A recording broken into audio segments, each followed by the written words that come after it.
pessoa na empresa, cresceu num projeto, cresceu, nada, perde totalmente o ânimo, do nada some, o que aconteceu? Aí ela vai lá, entra em outro projeto. Ela começa várias coisas, mas não termina nada. Conhece alguém assim? Eu começo várias coisas e não termina nada. Por quê? Porque acabou duas coisas. Então eu vou aparecer um pouquinho aqui e comentar sobre esse vídeo, né? Comentar sobre pessoas que iniciam um projeto e depois deixam, pessoas que às vezes nem deixam um projeto, elas querem fazer 2 projetos ao mesmo tempo, né? Por que isso acontece, como isso prejudica, como resolver, certo? Então vamos fazer passo a passo. Primeiro, por que uma pessoa está fazendo uma coisa e do nada ela desanima? Né? Por que ela começou alguma coisa e do nada ela já quer partir para outra, ela não consegue continuar? Isso é uma questão multifatorial, ou seja, eu posso listar aqui mais de 15 motivos diferentes pelo qual uma pessoa inicia uma coisa e tem dificuldade de terminar. Pelo menos 15 coisas emocionais que estão atrapalhando ela e que muitas vezes a maioria das pessoas nem sabe, né? Fugindo do óbvio. Mas eu vou comentar aqui pelo menos umas 3 que são muito mais frequentes entre as pessoas, certo? Primeiro eu vou comentar um pouquinho do traço de caráter ágil, proativo. Normalmente são pessoas que elas têm um formato de corpo um pouco mais de violão, né? Vou falar um pouquinho dos traços, que faz tempo que eu não falo, né? Então pessoas que têm um pouquinho do traço, o rosto com os terços iguais, pessoas que têm um corpo um pouco mais no formato de violão, pessoas que são mais competitivas, mais proativas, certo? Porque essas pessoas, normalmente é uma defesa do cérebro, normalmente esses traços, eles sempre têm uma ávida fome interior por ser a melhor pessoa possível. A pessoa deita na cama, puxa, preciso ser melhor. E muitas vezes ela não sabe de onde vem essa voz, né? Que eu muitas vezes chamo da voz do ditador, quando essa pessoa não está muito bem saudável emocionalmente. Porque o desejo de você ser melhor é uma coisa muito boa.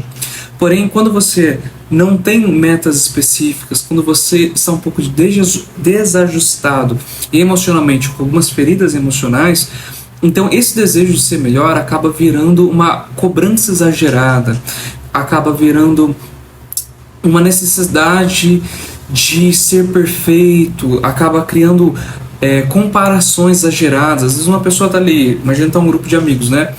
E aí, imagina que a pessoa toca violão há 6 meses, e aí chega outra pessoa que toca há 10 anos e começa a tocar, e essa pessoa se sente diminuída, uma comparação injusta. Você consegue entender como essa comparação injusta, sem respeitar a história?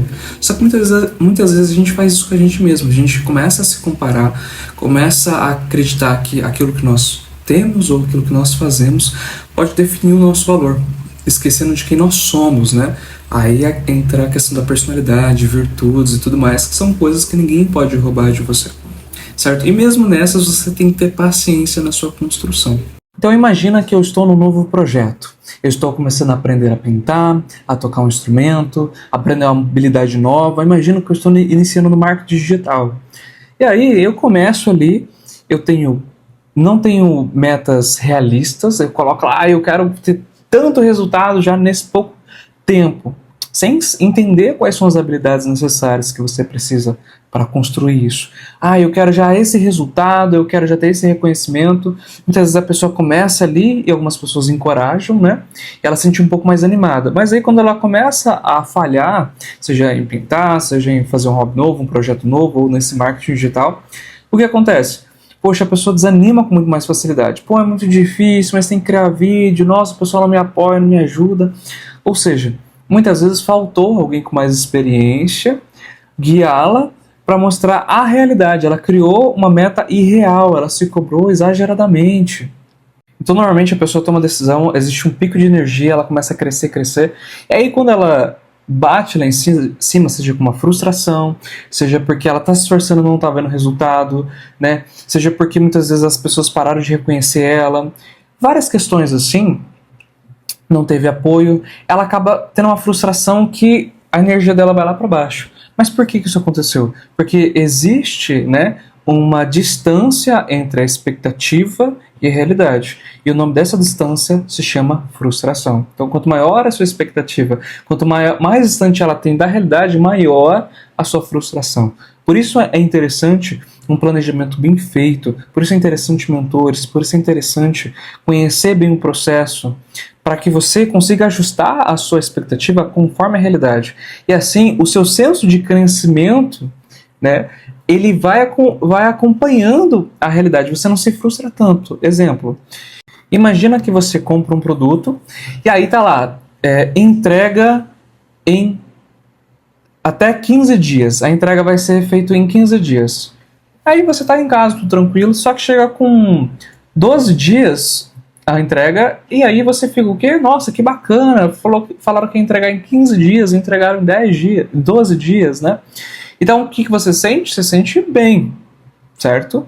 Agora imagina que a promessa foi feita que eles entregam em 10 dias, só que aí você recebe sua compra depois de 12 dias, ou seja, é um atraso. Então, o que acontece? Qual que é o tamanho da sua frustração? De acordo com a sua expectativa, de acordo com o que você espera daquele resultado. Então, muitas vezes, quando você se promete um resultado irreal nos seus projetos, no seu crescimento, você acaba se frustrando.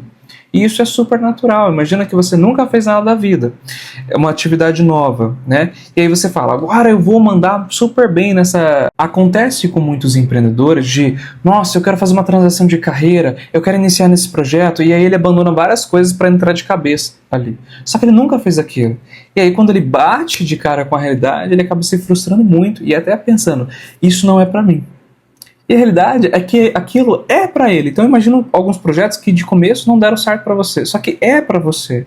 Só que você estava com um ego muito grande de querer iniciar uma coisa e ser bom nisso logo de cara. E não é assim que acontece. No mundo dos resultados, né? Primeiro você planta, você rega, você tem toda uma adubagem da terra e antes você vai ter que ter arado ainda ela, né? Então tem gente que começou a plantar sem entender as estações, sem entender quanto tempo demora para dar aquele fruto. Nossa, mas meu vizinho conseguiu dar fruto rapidinho. A terra dele é diferente, o que ele está plantando é diferente, a experiência dele em cuidar da terra é diferente. Então existe todo um processo, certo? Para você não se frustrar, para você iniciar uma coisa e terminar. Antes disso, né, é interessante você ter o máximo de conhecimento sobre o assunto. Até o Abraham Lincoln dizia, olha, se eu tenho 6 horas para cortar uma árvore, eu vou passar 4 afiando meu machado. O que isso quer dizer? Quer dizer que antes de ele ir para a ação em si, ele buscava melhorar suas habilidades. Melhorar as habilidades significa afiar o machado, certo? Porque senão imagina você batendo naquela árvore parecendo com um martelo, de tanto tocar aquele machado, ele não está afiado. Então se afiar, trabalhar as próprias habilidades é importante. É por isso que algumas pessoas não conseguem sair do resultado que tem, daquilo que tentam. Isso em várias áreas da vida dele, dos negócios, da vida amorosa, de alguns projetos, de estudos, né? É como se ela conhecesse só uma maneira de fazer as coisas, que é a maneira que ela aprendeu durante a vida, né? Algumas pessoas são mais agressivas, outras pessoas pensam que simplesmente a força de vontade vai fazer as coisas acontecerem e não vão, né? Elas se tornam como se fosse uma mosca batendo no vidro, sabe? Quando a mosca querendo sair da janela, ela fica batendo no vidro, e ela vem com mais força e bate no vidro e se machuca muito mais. Então, assim, algumas pessoas, né, muitas vezes você e eu, a gente age assim, né, em vez de procurar uma maneira diferente, a gente, não, eu vou conseguir com mais força, com aquela cabeça dura, você bate, você se frustra com muito mais força também. Certo? Então o que eu preciso fazer? Eu preciso parar, refletir por que estou sofrendo, porque não estou tendo resultado, e entender que existem outras maneiras que eu não estou enxergando. Então essa primeira é a questão da desconexão com a realidade. E isso você consegue aprendendo com outras pessoas, com mentorias, lendo, tendo experiência, ouvindo quem já chegou lá, certo? A segunda coisa é a questão da reputação. A imagem que outros têm de você. Imagina que você está querendo crescer e você, de certa forma, tem medo de ser julgado, medo de ser criticado, medo de não conseguir, medo de não ser importante. Olha para você. O segundo caso é quando a pessoa ela está preocupada com a reputação dela. Então imagina que ela começa a crescer e nessa ascensão ela começa a ser muito reconhecida. É um bom funcionário, é um bom empreendedor, tem apoio das pessoas. As pessoas falam, nossa, você é incrível, olha para você ver de onde você saiu, onde você está, a sua transformação. Só que logo depois isso cessa. E muitas vezes isso perde o sabor também, certo? E essa pessoa, ela, puxa vida, ela estava sendo reconhecida porque estava num ambiente novo, num projeto novo, e agora o pessoal está nem aí, está cagando e andando pro que ela faz e não dá atenção. Então muitas vezes o superior não dá atenção, a equipe não dá atenção, ela não é recompensada, não dá essa atenção aqui muitas vezes que a pessoa acha que ela merecia e não está tendo, né? Pessoa que coloca a culpa no algoritmo, que coloca a culpa porque ela não ganha mais, porque ninguém reconhece, ninguém dá oportunidade. Então é como se ela precisasse de alguém reconhecer o esforço dela. Também existe do ponto negativo, né? Poxa, a pessoa acredita que se ela continuar no projeto, se ela continuar falhando, ela vai ser criticada, vai ser julgada. Então imagina que eu vou para outro lugar e aí eu começo a gravar numa parede branca. E a pessoa fala assim, nossa, mas eu não vou gravar numa parede branca, o que as pessoas vão pensar de mim? Né? Então ela começa a pensar na reputação de uma forma negativa, no reconhecimento de uma forma negativa. Então, muitas vezes a pessoa começa a falhar, e tem medo que as pessoas descubram suas falhas, tem medo que as pessoas descubram o que ela está passando, e por isso ela não tem coragem de enfrentar aquilo ou desiste daquilo, perde o ânimo. Porque agora ela não, dentro da cabeça dela, ela não teria o reconhecimento, ela não teria o posicionamento, não teria o reconhecimento o qual ela gostaria de passar. Ela criou um personagem que ela gostaria de passar para as pessoas, criou uma imagem, e como ela não consegue passar essa imagem, eu acredito que ela acredita que não vai ser reconhecida, ela desanima. Esse é seu medo de não criar uma história perfeita, não ter uma história tão bonita, só de crescimento, e ter momentos de falha, né? É normal, entende? Porque esse desejo do ego de criar uma história bonita para as outras pessoas verem, isso tudo é vaidade. Então, larga isso de lado. A terceira questão é a necessidade de estar em emoção. A necessidade da adrenalina, a necessidade de estar se desafiando. Nesse quesito, existe uma questão positiva, que quando você está se desafiando, está numa coisa, poxa, isso aqui é bacana, seja uma coisa nova, seja uma coisa que te desafia, isso se chama flow, né? O estado de fluir, é muito bom. Só que quando você não consegue lidar com as coisas porque você precisa dessa adrenalina o tempo todo, aí já é um vício adrenalina, né? É quando você começa a deixar as coisas para depois, e aí quando chega perto da hora você entra no hiperfoco, sabe, forçado, porque você tem que entregar as coisas, você tem que fazer as coisas. É tipo assim, você só ganha dinheiro quando as contas estão vindo, você só se esforça quando é o problema dos outros, ou quando as coisas não estão indo tão bem, vai ter uma cobrança, vai ter alguma coisa a mais ali, e aí você começa a ter atitude, fora isso você não consegue ter, é um vício de adrenalina. Então uma coisa é um desafio saudável, que é o estado de fluir, eu me coloco o desafio e tudo mais, né? E outra coisa é eu deixar problemas acumularem para entrar em pressão, liberar adrenalina e eu entrar ali numa pressão, numa adrenalina forçada, num hiperfoco forçado, e depois ainda falar, consegui, fui fera, né? Então isso é gastar sua energia com problema e não com solução.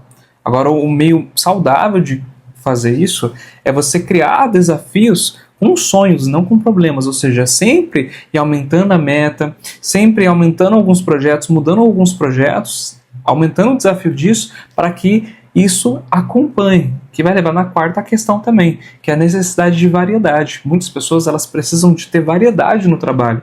Se aquele projeto ele começa a ser algo monótono, repetitivo, que você já tem muito mais capacidade, né? Porque sua capacidade sempre vai crescer, e aí, se o desafio sempre continua o mesmo, você fica no tédio. Por isso é interessante você sempre aumentar o seu desafio cada vez mais, ou você buscar um tipo de variedade, né, que pode ser ajustando esse projeto, buscando inovação nesse projeto, igual aqui. Eu tenho vários projetos, uns 6, 7, 8 projetos diferentes, que eu trabalho talvez porque eu sempre estou mudando também, né, esse planejamento. Então talvez eu entro 2 meses em foco em um, depois eu diminuir esse foco ali para só 20% do meu tempo, coloco 80% do meu foco em outro projeto. Vou dar exemplo, muitas vezes eu estou cuidando das mentorias, depois eu estou criando mais na questão da distribuição do livro, depois eu estou focando em ajudar outros terapeutas, outros profissionais. Depois eu estou focando talvez na mulher guerreira, depois eu estou focando na questão de produtividade, crescimento profissional. Então depois eu quero trabalhar com palestras, quero fazer uma coisa mais presencial, depois eu quero trabalhar com empresas, fazendo a consultoria, reuniões, avaliando o time. Tem vezes que eu quero só me afastar de tudo e sentar e escrever módulos novos para minha mentoria, como esse final de semana, que eu escrevi pelo menos 5, estrutura ali de 5 aulas novas que eu vou lançar sobre virtudes, agora também virtudes pessoais, como trabalhar como empreendedor, qualquer pessoa trabalhar essas virtudes pessoais que podem ajudar na sua lapidação interior.